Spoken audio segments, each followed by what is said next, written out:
Soy Vilma Rocío Almendra Quiguanás, soy hija del pueblo Nase y del pueblo Misac, del suroccidente de lo que llaman Colombia. Vamos a intentar darles una pequeña contextualización de lo que está pasando en este territorio. Soy Manuel Rosenthal, llevo muchos años afortunadamente aprendiendo de luchas y procesos indígenas, campesinos, populares en distintos lugares de Colombia y de este continente. Y lo que queremos hacer hoy es tratar de contarles lo que no cuentan los medios. En primer lugar queremos decir esto: ver las imágenes de violaciones de derechos humanos, las imágenes confusas de disparos, recibir los reportes de la policía y del ejército disparándole a la gente, y ver las imágenes de masas de gente saliendo a la calle no basta. Hay que tratar de entender que esta lucha es la lucha no solo de Colombia, sino desde Colombia, de una humanidad por liberarse de un orden social perverso que nos está destruyendo. Entonces yo quiero empezar, antes de que Vilma complemente lo que voy a decir, contándoles lo siguiente. Sebastián de Belalcázar vino hace 529 años de esas tierras y llegó de esas tierras por la codicia, y esa codicia no se ha terminado. Llegó aquí no a conocernos, no a escucharnos, no a descubrir estas tierras, sino a explotarlas. Eso lo saben, eso ya se sabe, pero sigue sucediendo. Lo que ha estado pasando en estos días es esa misma codicia sofisticada, peor y con mayor capacidad de muerte y despojo. Pues a Sebastián de Belalcázar, los indígenas Misac del suroccidente de Colombia, de donde viene Vilma, de ese pueblo que viene Vilma, derribaron la estatua de Sebastián de Belalcázar el 28 de abril. El 28 de abril nos habíamos convocado todas y todos en este país a levantarnos en paro a pesar del COVID, a pesar de que hay una oleada de COVID que está enfermando y matando gente aquí, porque estamos hartos, no aguantamos más que nos empobrezcan, que nos roben, que estén cometiendo masacres todos los días, que se enriquezcan cada vez más, que no hay un sistema de salud aquí, sino un sistema para quitarnos la plata anticipadamente en un seguro para que se la echen al bolsillo los más ricos del país, que el ejército de Colombia se nutra del narcotráfico, reprima a la gente, haga mucho dinero con eso y encima de eso salga con el discurso de que nos protege, y lo mismo la policía, y que el gobierno y el Estado colombianos sean en realidad instituciones y gente que nos roba para enriquecerse ellas y ellos, y que eso no es solo en Colombia, es en todo el continente y es en todo el mundo. Pues resulta que, así como lo mostraron los datos del Departamento Nacional de Estadística de Colombia, un día después de iniciarse el paro, resulta que en este país, a raíz del COVID, la gente se ha empobrecido más, hay más desempleo, hay más miseria y nos están negando todos los derechos, mientras que los ricos, los poderosos y la gente que está en el Estado tiene cada vez más dinero. Colombia, como ustedes saben, es conocida por el narcotráfico, pero no es el narcotráfico. Si no fuera el narcotráfico, sería el petróleo, sería la minería, sería el gran turismo con el que hacen plata los más ricos, cualquier otro negocio. El problema que tenemos aquí es un problema de mafias, de mafiosidad y fascismo. El 92% de toda la cocaína que se produce en el planeta se produce en Colombia. Y entonces apuntamos a que las campesinas, los campesinos y los indígenas la producen, y entonces hay que hacer una guerra contra el narcotráfico destruyendo cultivos. Y entonces en los territorios nos matan a nombre de acabar con los cultivos y a nombre de producir más. Pero resulta que lo que está encubriendo eso es que hay enormes millones y millones de dólares, enormes cantidades de dinero que están entrando por eso. Más del 40% de eso está saliendo ya no a Estados Unidos, sino a Europa, a Asia, a África y a Oceanía.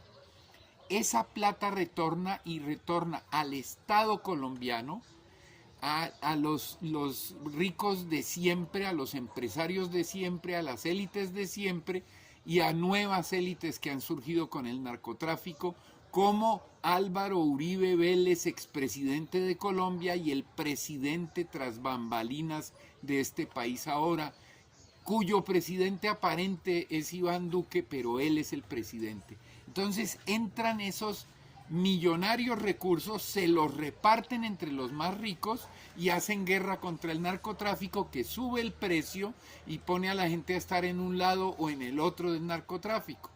Pues resulta que este paro también empezó por otra razón. Empezó porque en un territorio indígena del suroccidente de Colombia, Satamaquihue, a una gobernadora indígena la asesinaron grupos armados vinculados con el narcotráfico a nombre de izquierda o de derecha, eso no importa, pero vinculados al narcotráfico, porque en ese territorio se niegan a participar de ese negocio y se niegan a que penetren transnacionales para extraer recursos, para someterlos y esclavizarlos y para obligarlos a producir para ese negocio del narcotráfico. Entonces asesinan a una gobernadora indígena porque ha obedecido el mandato de su pueblo de no producir más narco. Y la gente se lanza a erradicar. Entonces, al día siguiente empieza el paro nacional. ¿Y por qué empieza el paro nacional? Porque entrándoles todo ese dinero que entra, robándose todo el dinero que se roban del recurso público y del Estado, negándonos salud, educación, justicia para acumular dineros y sirviéndole a las transnacionales, encima hacen una reforma tributaria para cobrarnos más impuestos porque hay un déficit fiscal en el Estado y entonces el Estado necesita plata para resolver el problema de déficit. Y estamos hartos y hartas. Eso es mentira. Y solo quiero explicarles esto. Colombia estalló. Millones se han movilizado de 1000 municipios que tiene este país. 600 municipios tienen gente en la calle. Cali se ha convertido en el corazón de ese levantamiento, pero no es el único. ¿Y qué pasó? Estamos bajo un golpe militar en Colombia. Duque dijo que había retirado la reforma. Mentira. Duque retiró al ministro de Hacienda que presentó la reforma. No importa, la reforma sigue. Se están reuniendo entre los ricos a mantenerla. Pero lo más grave es que ordenó que los militares gobiernen las ciudades. Anoche en la ciudad de Cali asesinaron a 26 personas, más de 700 personas heridas. La policía y el ejército nacional están asesinando. En Colombia ya no hay gobierno civil en las ciudades, hay gobierno militar. Y a pesar de eso, la gente está de pie, la gente está luchando. Lo que nos falta es construir una agenda para tener un país en libertad.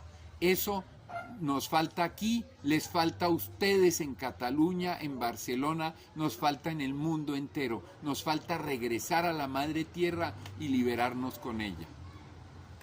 Yo solamente quiero complementar con 2 puntos que me parecen clave entender y poder sobre todo interpretar lo que está pasando. Uno de estos puntos es el llamado acuerdo de paz. O sea, la manera como hace casi 5 años se firma un supuesto acuerdo de paz para garantizar que la paz llegue a los territorios y sobre todo para garantizar que el desarrollo llegue a las zonas que han estado alejadas, donde no ha podido llegar el desarrollo ni el progreso. Pero ya desde el 2013 lo denunciábamos como Pueblos en Camino, pero lo que hemos visto y hemos verificado en los territorios que hemos caminado en estos últimos años es que, como dicen las compañeras y los compañeros, en realidad se firmó, fue una paz, pero una paz para el capitalismo, una paz para el patriarcado, una paz para el desarrollo y para el progreso. ¿Por qué? Porque nos lograron engañar por varios años con promesas económicas. De hecho, para el Cauca se decía que íbamos a ser los más beneficiados, se prometían 10 billones de pesos, porque habíamos sido más afectados por la violencia. Entonces nos enredaron las agendas a los movimientos, a los colectivos negros, indígenas, campesinos, nos volcaron a lo que llamábamos en el Cauca hace mucho tiempo proyectitis, o como dicen en la Macarena, nos volvimos carros viejos de taller en taller, porque venía todo con la paz, con el posacuerdo, y nos llenaron de promesas de las muchas que en la mayoría no cumplieron. Entonces, ¿qué pasaba mientras nos enredaban la agenda territorial con una agenda estatal, gubernamental, que solamente se centraba al reclamo económico gracias a la firma del acuerdo?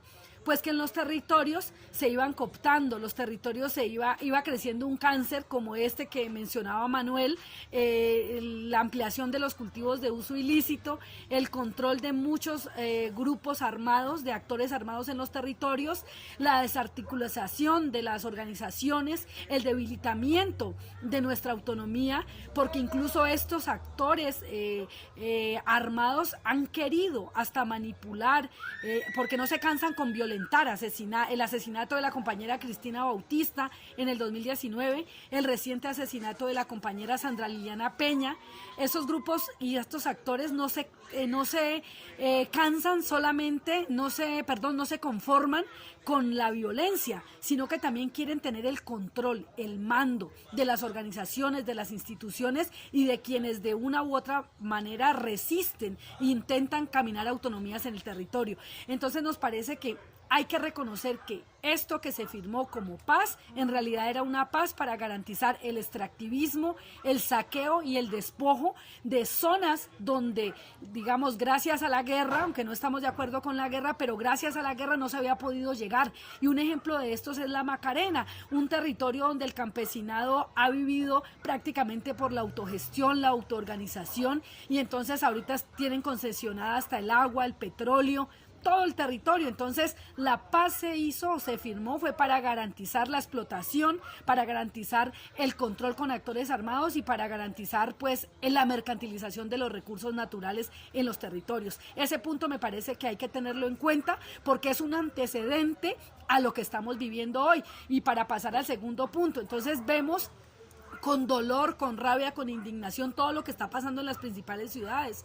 Como decía Manuel, no es solamente Cali, o sea, ver esos videos donde asesinan, donde desaparecen, donde amenazan, donde señalan, entonces cómo la estrategia militar sigue siendo la misma. Nos miramos en el espejo de Chile, en el espejo de Argentina, en el espejo de México, que militarmente tienen que convertirnos en vándalos, así como nos convierten en criminales, como pasa en la Macarena con el plan Artemisa y con el COMPES, que a nombre de parar la deforestación van a capturar y judicializar a criminales. ¿Y quiénes son esos criminales? Pues para ellos los criminales son las y los campesinos empobrecidos que tienen que cortar uno que otro árbol para poder sembrar o tener comida.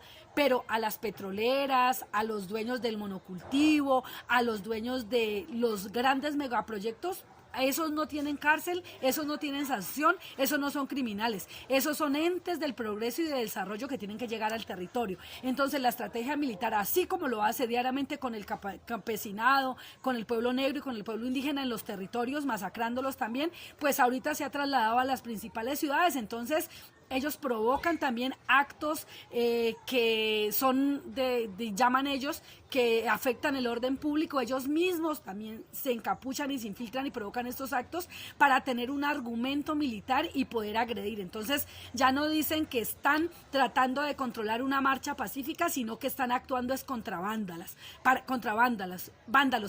Y para actuar contra vándalos, pues se justifica toda la artillería militar, todas las armas, todas las balas y todas las formas que hay. Entonces estamos enfrentando en las ciudades una guerra contra los pueblos, una guerra contra la gente que está indignada, que se levantó en protesta y en dignidad y no aguanta más las políticas públicas que dicen que son para apoyar, pero son políticas públicas que sirven es para reproducir y acumular capital para las grandes transnacionales mientras siguen empobreciendo a la gente en el territorio. Entonces el llamado desde esto que llaman Colombia es que esto mismo está pasando en otros lados. ¿Por qué se levantaron en Chile? ¿Por qué se levantaron en Ecuador?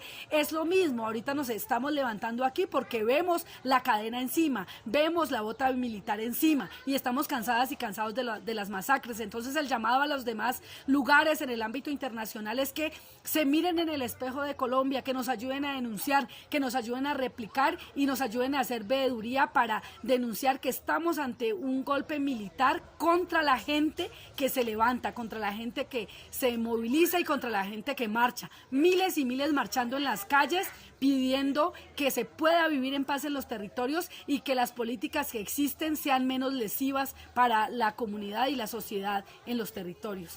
Dos cosas para terminar. Mientras estamos sentados aquí grabando este mensaje para compartir con ustedes, la canciller de Colombia ha citado y se está reuniendo con todas las representaciones diplomáticas que hay en este país para decirles que Colombia es un Estado de Derecho y que aquí se respeta el derecho. Muy importante que entiendan esto, está mintiendo. Aquí estamos bajo un régimen fascista mafioso.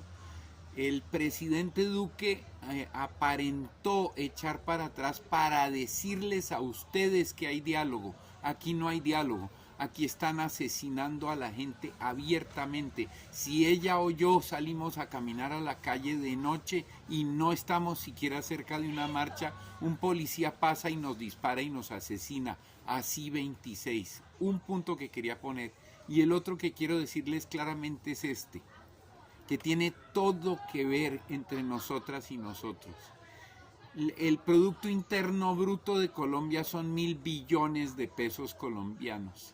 De los 1.000 billones de pesos colombianos, ya 600 billones son deuda externa.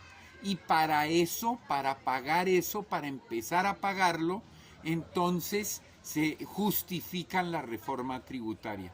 Pues resulta que esos 600 billones son lo que nos han robado, lo que nos han quitado, lo que se han acumulado ellos y lo que no entra como recursos porque son narcotráfico, minería, megaproyectos de transnacionales, incluidas las del Reino Español.